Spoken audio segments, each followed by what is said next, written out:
5 hari jelang batas akhir rekapitulasi suara, sampai saat ini wacana hak angket yang sempat ramai menjadi perbincangan publik belum juga jelas. Tak ada satupun partai politik atau gabungan parpol yang resmi mengajukan hak angket dugaan kecurangan pemilu. Ketua DPP PDI Perjuangan Komarudin Watubun menilai hak angket adalah inisiatif semua partai politik, bukan menjadi tanggung jawab PDI Perjuangan sendiri. Pernyataan itu merespon desakan sejumlah partai politik dan masyarakat yang menyebut menunggu keputusan resmi PDIP sebelum mengajukan hak angket. Ya sudah, semua berinisiatif, ini bukan urusan PDI Perjuangan sendiri, ini sebab keselamatan bangsa dan negara ke depan, keselamatan anak cucumu. Ya. Kalau perjuangan belum sukses hari ini, anak cucumu yang menikmati itu. Kita ini pernah ya 30 tahun hidup dalam dunia militeristik, tidak bisa ngomong, tidak bisa ngomong. Lalu kalau sekarang kita mau kembali lagi dengan cara-cara seperti begini, apakah bagus? Sementara fraksi PKB melalui anggotanya Luluk Nur Hamidah memastikan PKB tak mundur dari rencana mengajukan hak angket.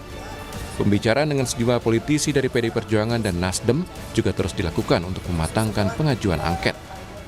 Menguatkan niat kita dan juga sekaligus mendalamin berbagai substansi yang terkait dengan hak angket ini, yang secara khusus mungkin bisa kita sampaikan bahwa kita ini ingin membongkar terkait dengan dugaan apakah benar terjadi penyalahgunaan kekuasaan yang menggunakan semua instrumen negara, instrumen kekuasaan, baik itu melalui politik APBN, apakah itu kemudian dengan dugaan adanya keterlibatan aparat penegak hukum misalnya, ataukah kemudian juga penggunaan ASN atau birokrasi, atau bahkan sumber daya negara yang lain seperti kementerian atau BUMN, termasuk juga mungkin aparat keamanan dan lain-lain, yang ini semuanya harus bisa dijawab melalui hak angket. Setelah ramai isu pengguliran hak angket di DPR, kini TPN Ganjar Mahfud juga bersiap untuk mengajukan gugatan di Mahkamah Konstitusi perihal dugaan kecurangan pemilu. Bahkan TPN Ganjar Mahfud menyiapkan Kapolda sebagai saksi di MK. TPN meyakini telah terjadi kecurangan pemilu yang terstruktur, sistematis, dan masif. Juga nanti mungkin salah satunya adalah tim yang kemudian menangani ataupun mendatangkan serta membuat para saksi untuk bisa hadir ya di dalam konteks nanti bersaksi. Nah ini jadi memang pekerjaannya tidak mudah, apalagi target daripada TPN ingin kemudian menargetkan bahwa ini terjadi satu kecurangan yang TSM, ya, terstruktur, sistematis, dan masif. Sementara tim kampanye nasional Prabowo Gibran siap menghadapi gugatan di MK. Wakil Ketua Umum Partai Gerindra Habibur Rahman menyatakan, secara aturan undang-undang masalah kecurangan terstruktur, sistematis, dan masif harusnya diselesaikan di Bawaslu. Bahkan dia juga mengklaim justru Prabowo Gibran menjadi korban kecurangan TSM. Soal TSM, kami juga percaya diri bahwa justru sebaliknya, kami ini sebenarnya ya adalah korban dari kecurangan yang TSM, walaupun kami menang, ya, walaupun kami menang, karena dari kasus-kasus yang sudah terbukti banyak sekali mengarah bahwa memang TSM, mulai dari kasus PJ Bupati Sorong, ya, kemudian kasus kepala daerah yang dinyatakan oleh Bawaslu memang sudah melanggar, lalu kasus-kasus kementerian-kementerian yang digunakan untuk pemenangan paslon di luar paslon kami.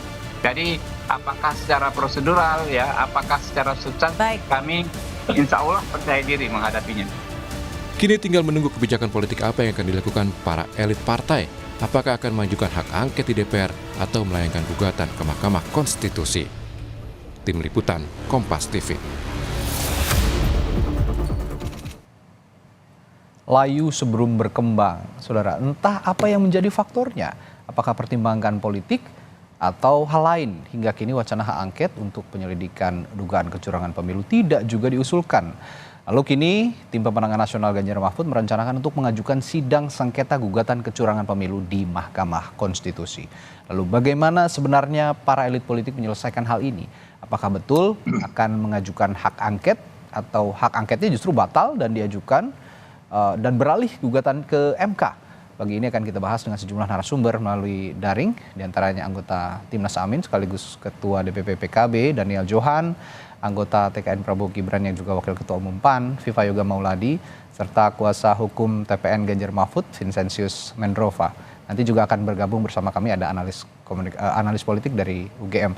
Saya ke Bung Vincent dulu deh. Bung Vincent, Anda mengatakan bahwa tim Anda mengatakan akan ada saksi yang disiapkan untuk bersaksi, dan yang mengejutkan katanya Kapolda katanya ya, ini aparat penegak hukum yang akan bersaksi untuk sejumlah dugaan kecurangan pemilu.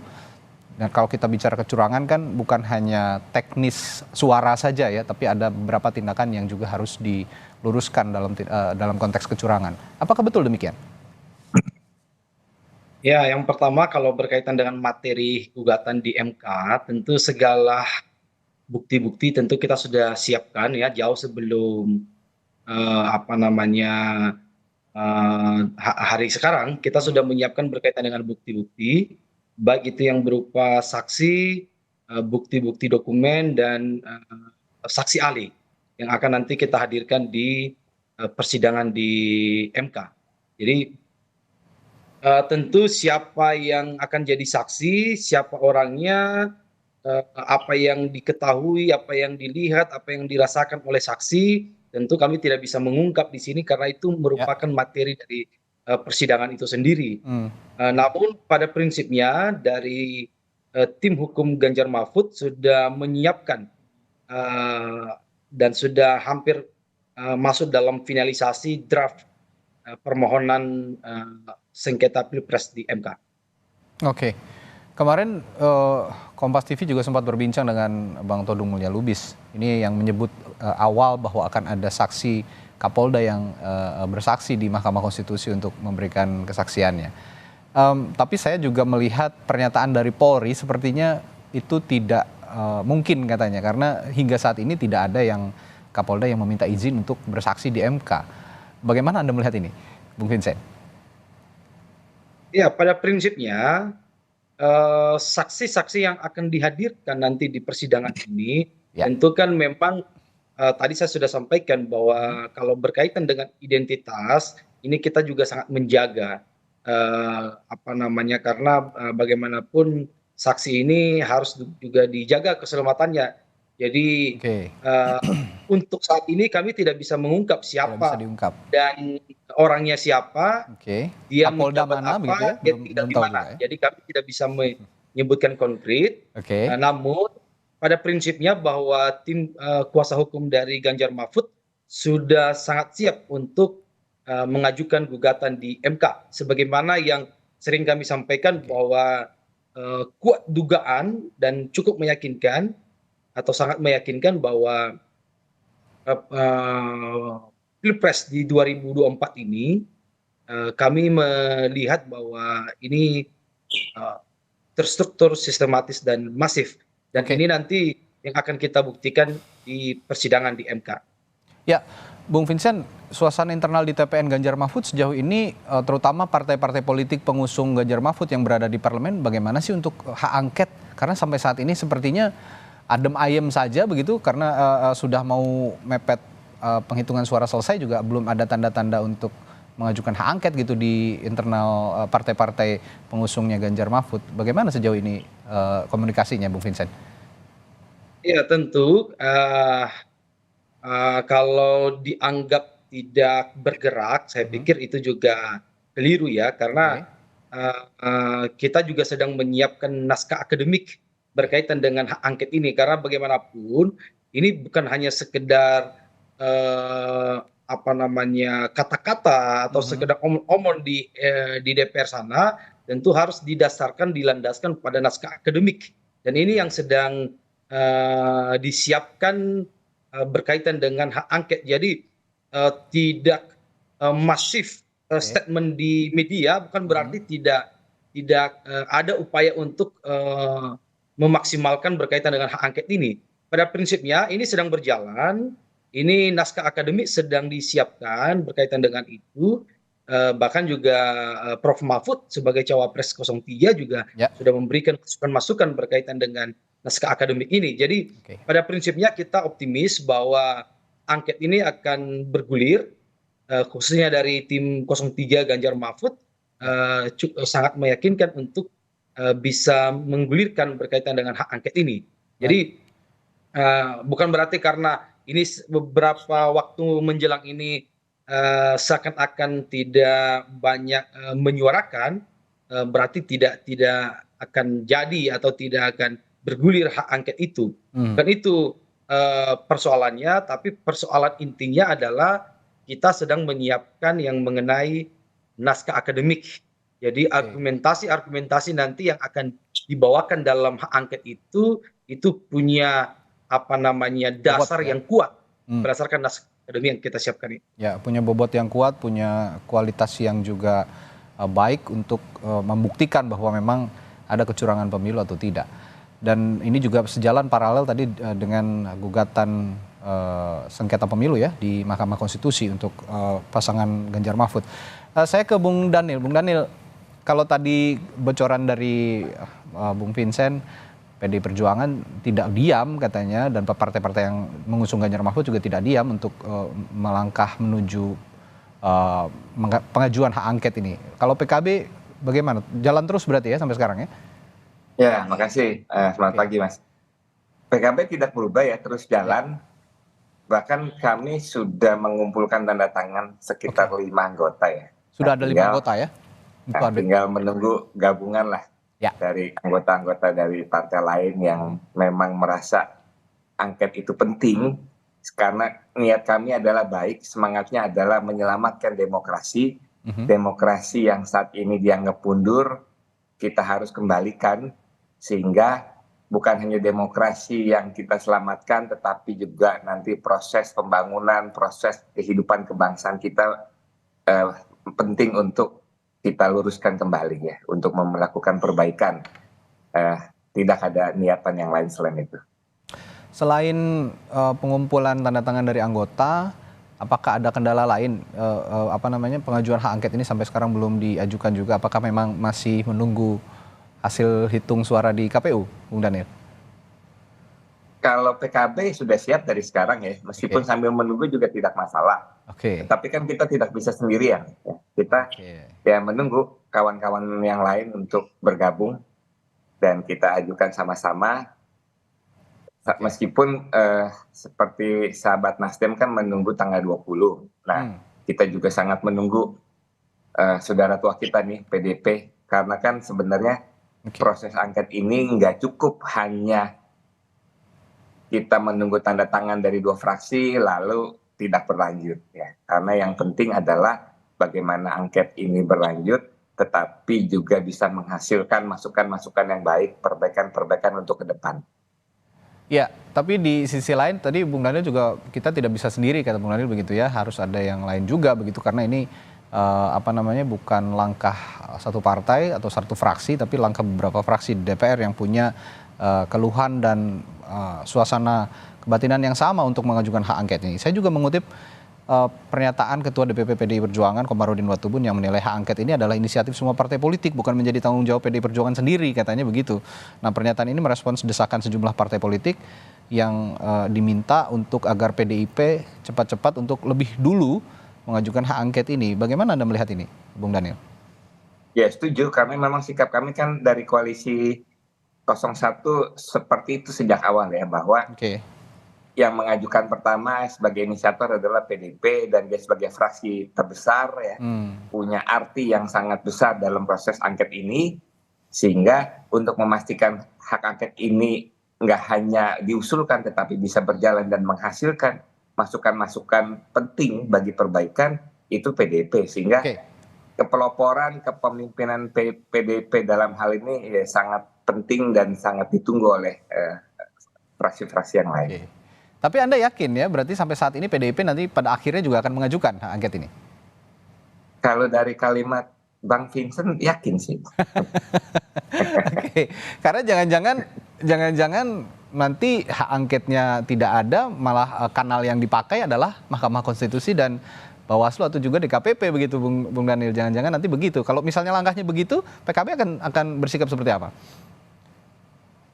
Kalau semangat hak angket kami tetap ya, karena bagi kami untuk mengungkap, menghasilkan poin-poin politik perbaikan itu nggak cukup di MK, karena MK kan sangat teknis perselisihan hitungan angka ya.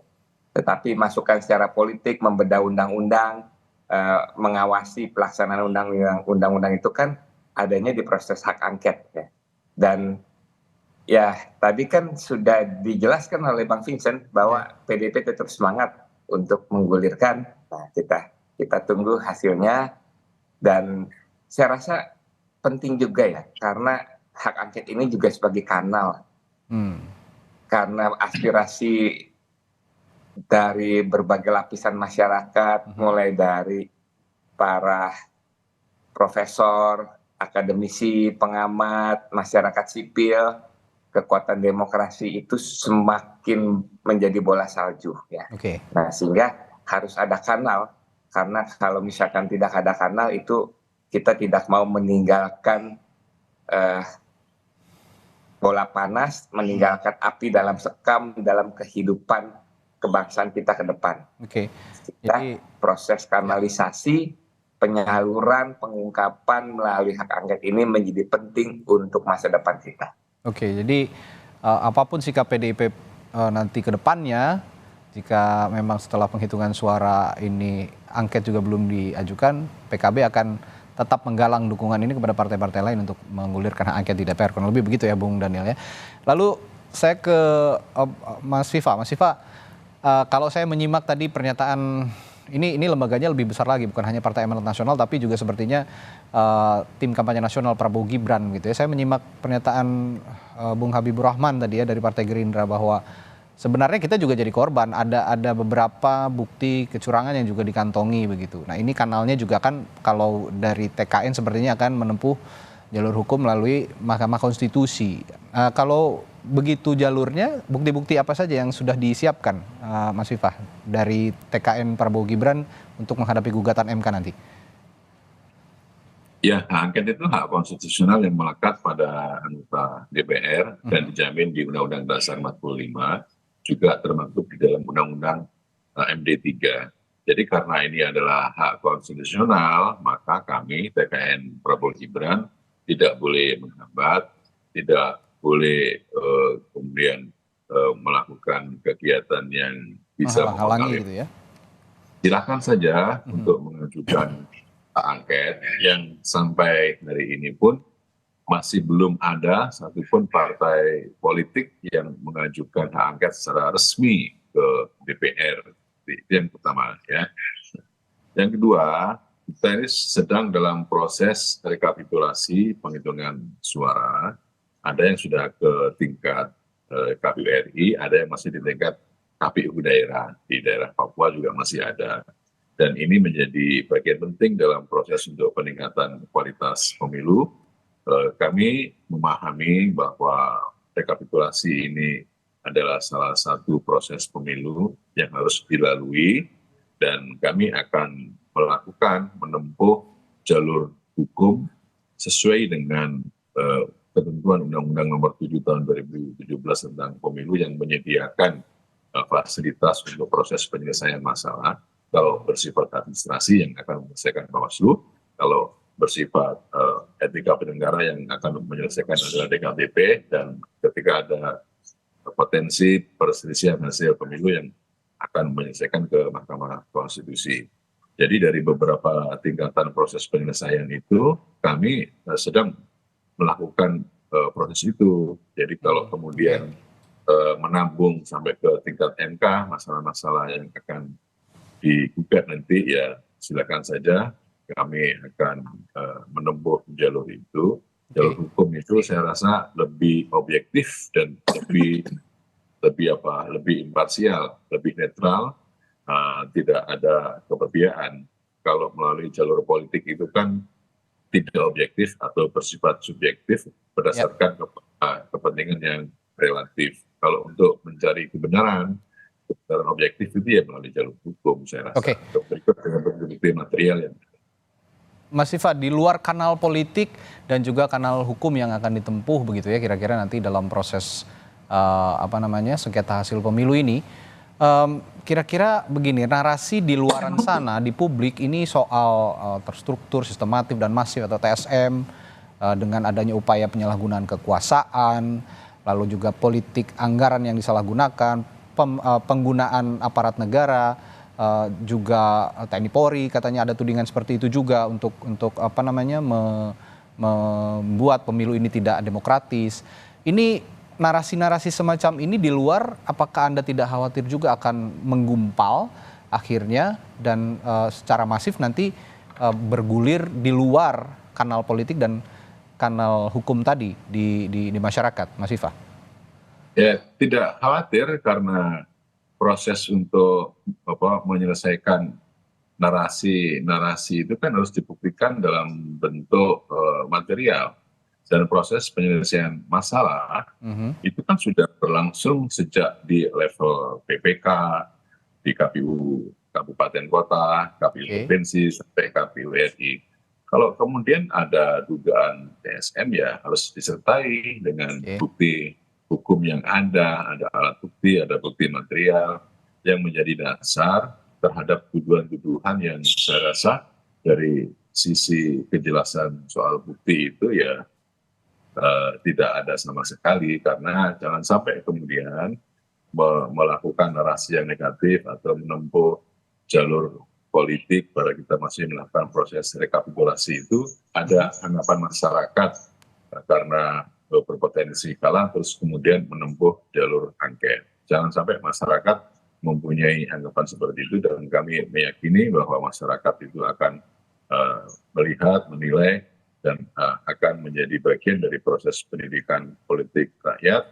Dan selama ini kita mengetahui setelah pemilu selesai dan suasana sekarang kan relatif kondusif dan mempercayakan kepada institusi-institusi negara yang mampu untuk menyelesaikan proses penghitungan dan proses pertikaian sengketa pemilu kalau nanti ada melalui Mahkamah Konstitusi. Dan sekarang masyarakat berharap bahwa menunggu hasil keputusan KPU tanggal 20 Maret ketika nanti ada sengketa akan diajukan ke Mahkamah Konstitusi, dan masyarakat juga bisa menilai hasil dari Quickcount, Realcount. Saya rasa tidak akan berbeda secara signifikan dengan 45 KPU nantinya, seperti yang sudah dalam pemilu sebelumnya. Baik, oke. Setelah ini nanti saya juga tanyakan ke Bung Daniel dan Bung Vincent. Ini ada lembaga pemantau pemilu independen, Koalisi Masyarakat Sipil Kawal Pemilu. Ini menyatakan tidak ada kecurangan dalam pemilu 2024, termasuk juga Pilpres 2024. Ini dinyatakan beberapa hari lalu dan juga sudah diutarakan di hadapan publik. Nah, saya akan minta responsnya bagaimana dari Bung Daniel dan Bung Vincent setelah jeda di Sapa Indonesia Pagi. Tetaplah bersama kami. Masih membahas hak angket yang dinilai sebagian publik layu sebelum berkembang. Apakah demikian memang adanya? Faktanya seperti itu. Kita masih membahasnya bersama sejumlah narasumber. Ada Mas Viva Yoga Mauladi dari Partai Amanat Nasional, Bung Daniel Johan dari PKB, dan Bung Vincentius dari TPN Ganjar Mahfud. Saya tadi menanyakan ke Bung Vincent sama Bung Daniel. Ke Bung Vincent dulu. Ini ada fakta bahwa Koalisi Masyarakat Sipil Kawal Pemilu ya yang menyatakan tidak ada kecurangan katanya dalam pemilu 2024. Ini yang dinyatakan langsung oleh lembaga pemantau pemilu independen di luar penyelenggara pemilu. Respons Anda melihat pernyataan Koalisi Masyarakat Sipil ini, Bung Vincent? Ya, jadi pertama tentu kita hargailah apa pendapat dari kawan-kawan kawal pemilu. Kita itu bagian dari hak demokrasi dari kawan-kawan pemilu. Hanya saja begini, berkaitan dengan statement itu, semestinya itu kita juga harus hati-hati ya menyampaikan itu. Kalau kemudian kita berdasarkan pada rilis Bawaslu misalnya, Bawaslu sudah merilis bahwa ada 2.000 lebih misalnya ada intimidasi yang terjadi pada saat pemilu kemarin. Ada 2.000 lebih terjadi mobilisasi, ada macam banyak pelanggaran yang dirilis resmi oleh Bawaslu. Nah, apakah kemudian rilis Bawaslu sebagai pengawas pemilu kita, kemudian dengan statement atau pernyataan dari teman-teman kawal pemilu ini mengatakan ke Bawaslu bahwa itu tidak benar? Akan itu jadi menurut saya kan tidak ini pendapat saya ya, jadinya tidak sehat demokrasi kita. Jadi Bawaslu sendiri sebagai pengawas pemilu sudah merilis ada banyak pelanggaran-pelanggaran itu, ada berapa ribu orang yang mencoblos lebih dari satu. Ada berapa ribu orang yang mencoblos yang bukan tempat dia mencoblos gitu. Dan ada berapa ribu terjadi intimidasi di mana-mana. Itu rilis resmi Bawaslu, bukan dari tim Ganjar Mahfud, itu resmi dari Bawaslu. Itu yang terdeteksi, belum yang terdeteksi. Nah, dari statement dari Kawal Pemilu ini, kalau pandangan saya, kalau dengan demikian, ya sangat diragukan ya apa statement itu. Ya kalau kemudian itu menjadi acuan kita, pertanyaannya berarti kawan-kawan Kawal Pemilu mengatakan bahwa Bawaslu sedang menyebarkan hoax berkaitan dengan itu. Kan Jadi ini kan tidak kita tinggal balik aja statement itu kan. Ya, Jadi artinya justru itu ya. Apa yang dirilis oleh Bawaslu berkaitan dengan pelanggaran-pelanggaran pemilu itu belum seberapa apa yang kita temukan di lapangan, dan ini nanti materi yang akan kita sampaikan di MK. Jadi kalau kemudian Kawal Pemilu mengatakan, pertama kita hargai sebagai hak demokrasi yang sebagai partisipasi dalam pemilu kemarin, tapi kalau kemudian itu menjadi rujukan, saya pikir ini terlalu terburu-buru, dan ini juga akan mendowngrade apa yang sudah dirilis ya oleh Bawaslu itu sendiri. Ya, itu tanggapan kami kurang lebih seperti. Artinya dari Kawal Pemilu ini, pernyataan dari Kawal Pemilu ini juga tidak bisa dijadikan representasi publik begitu ya, untuk menyimpulkan bahwa saat ini pemilu 2024 ini baik-baik saja begitu kurang lebih ya, Bung Vincent. Ya, memang kalau menurut saya memang sangat tidak bisa dijadikan referensi. Kalau dengan demikian, logika terbaliknya berarti Bawaslu sedang menyebarkan hoax kepada rakyat Indonesia berkaitan dengan pelanggaran pemilu itu. Ini rilis resmi penyelenggaraan pemilu kita gitu ya. Jadi saya pikir ini tidak perlu didengar, dan mungkin juga perlu diklarifikasi juga oleh Kawal Pemilu. Kalau perlu kita data gitu ya. Di forum ini biar kita tanyakan yang mana berarti Bawaslu menyebarkan hoax kan kira-kira begitu. Kalau kata Bung Vincent, berarti Bawaslu menyebarkan hoax gitu kalau Kawal Pemilu menyatakan demikian. Kalau Anda, Bung Dhani, responsnya dari pernyataan Kawal Pemilu yang menyatakan tidak ada kecurangan di pemilu 2024 ini? Ya, saya nggak tahu secara detail ya apa yang menjadi dasar dari sahabat kita Kawal Pemilu. Tetapi rasanya mungkin kalau dilihat hanya sebatas teknis mengupload C1,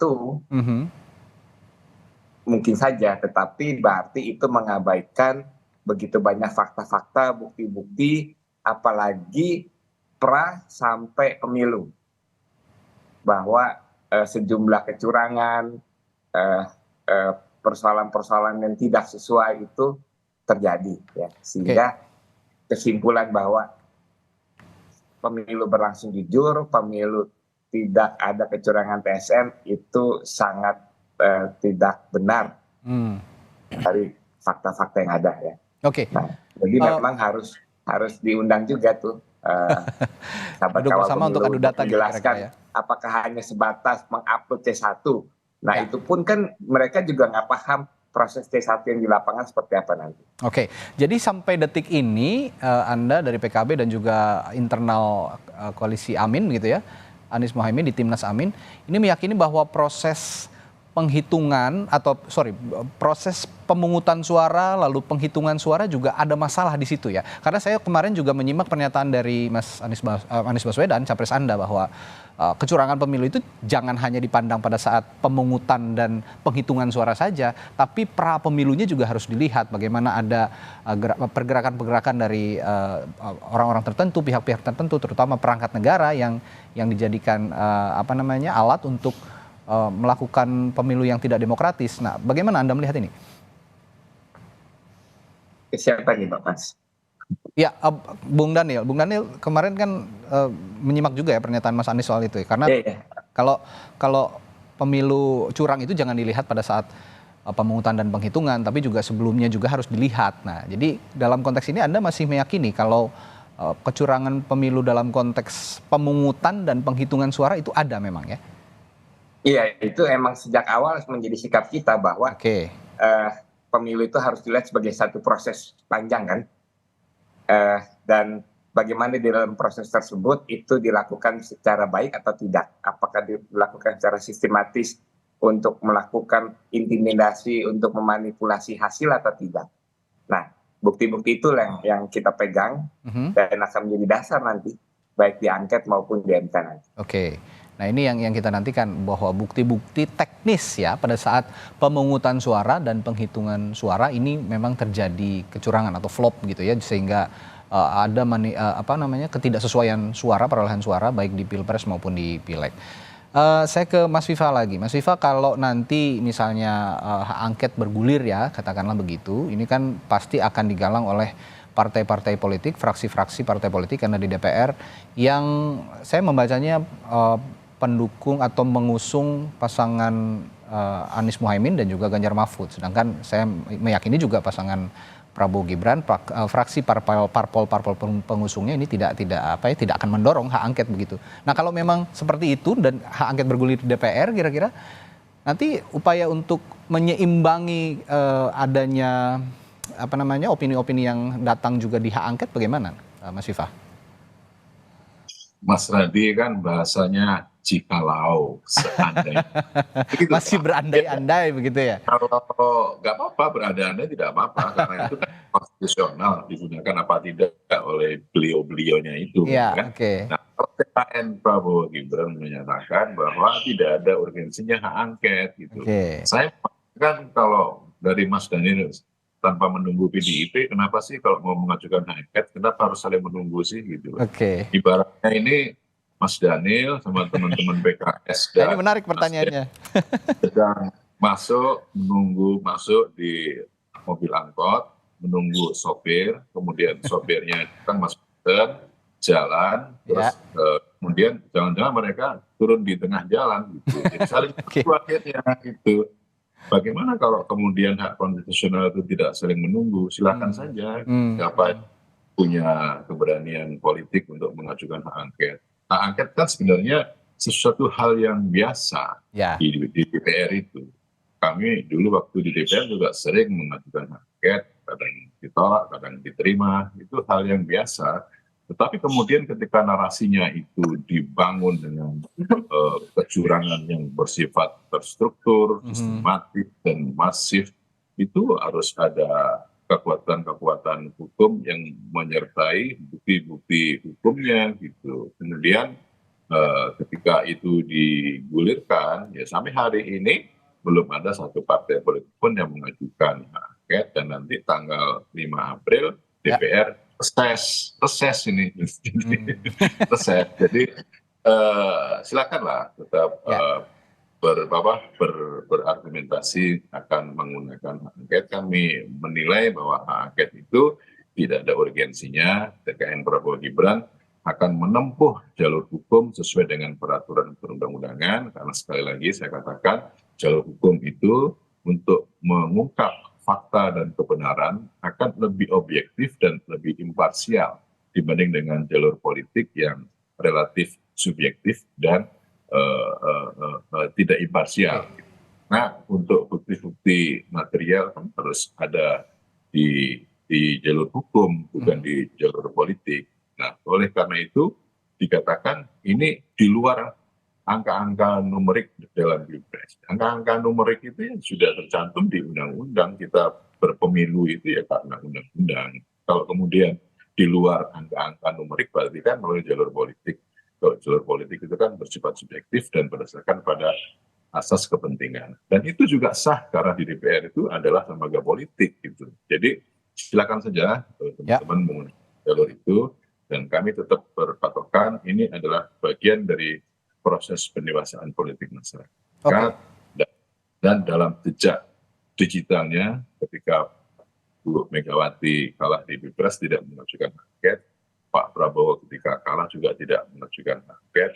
Jangan sampai kemudian masyarakat beranggapan sekali lagi mereka mengajukan angket itu karena ada potensi kekalahan sehingga melalui jalur politik. Tapi silakan saja. Oke, ya ini saya minta responsnya juga dari Bung Daniel kalau gitu. Tadi ada pertanyaan, kenapa sih harus nunggu PDI Perjuangan? Karena kan nafasnya juga sama dengan partai-partai yang lain yang ada di koalisi Amin gitu. Ada Nasdem, juga PKS, belum lagi ada P3 yang masih juga belum menyatakan sikap apakah akan menempuh hak angket atau tidak. Kenapa harus nunggu PDI Perjuangan gitu kira-kira Bung Daniel? Karena nanti tengah jalan kiri bang turun dari angkot kalau kata Mas Viva gitu. Ya justru karena kita ingin memastikan bahwa angket nggak hanya diajukan tetapi bisa berproses. Oke. Bisa menghasilkan hal-hal yang penting untuk ke depan. Kalau cuma sekedar mengusulkan ya mudah itu. Tapi kan nggak cukup itu. Untuk apa hanya mengajukan dan selesai. Yang paling penting adalah bisa memberikan rekomendasi untuk perbaikan dan penyelamatan demokrasi kita ke depan. Oke. Ya, terakhir ke Bung Vincent. Jadi sudah siap ya materi semua naskah akademik dan juga bukti-bukti yang akan dibawa ke Mahkamah Konstitusi nanti untuk perselisihan hasil pemilu, sengketa pemilu, sudah ada bukti-bukti yang kuat yang akan dibawa di MK. Begitu ya, Bung Vincent ya?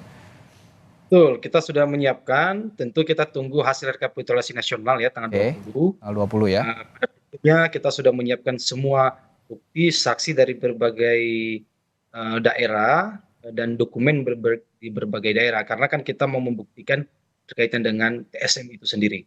Jadi pada prinsipnya kita sudah menyiapkan draft permohonan gugatan dan kita akan siap apabila memang nanti di KPU ditetapkan Ganjar Mahfud tidak menang atau tidak masuk dalam putaran kedua. Ya. Itu kira-kira. Oke, kalau bicara kanal hukum melalui Mahkamah Konstitusi, kita bukan bicara lagi soal menang kalah sepertinya dan juga proses politik di DPR melalui hak angket, bukan lagi bicara menang kalah tapi memperbaiki bersama sistem demokrasi yang sudah berjalan selama ini, diperbaiki yang sudah bagus lebih dimantapkan lagi, yang buruk tentu saja jangan dipakai lagi. Itu kira-kira untuk landasan penyelenggaraan demokrasi di negara kita melalui hak angket maupun MK. Saya yakin juga sama semangatnya untuk memperbaiki kualitas demokrasi di negara ini. Terima kasih sekali lagi Bapak-bapak telah berbagi perspektifnya pagi hari ini. Ketua DPP PKB Daniel Johan, anggota TKN Prabowo Gibran yang juga Wakil Ketua Umum PAN Viva Yoga Mauladi, serta kuasa hukum Tim Pemenangan Nasional Ganjar Mahfud Vincentius Mendrova. Terima kasih sekali lagi. Selamat pagi. Sehat. Salam Bang. Pagi semua.